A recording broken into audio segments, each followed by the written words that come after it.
Hello everyone, welcome back to choose your career. This is Nikhita వన్యరాజ్.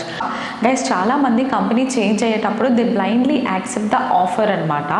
So there are some particular points you need to check with your HR before accepting the offer.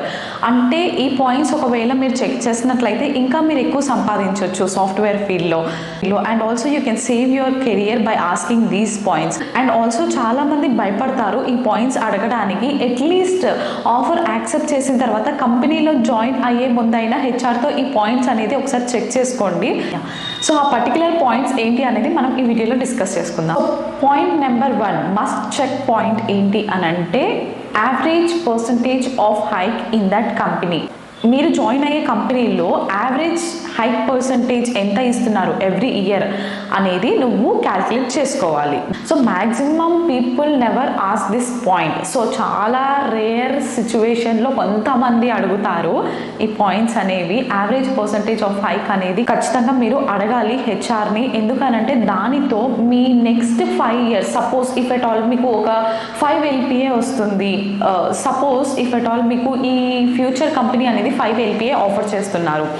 So next 5 yearsకి నువ్వు ఈ percentage, ఈ hike పర్సంటేజ్తో calculate చేసుకోవచ్చు నీ career ఎలా ఉంటుంది అనేసి.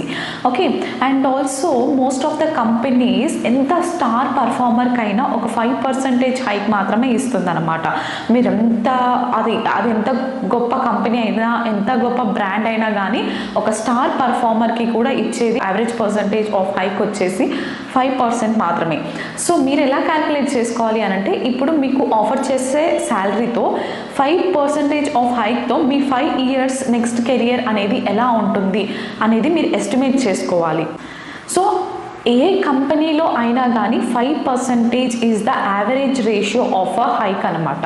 So please save your career by asking all these points to HR.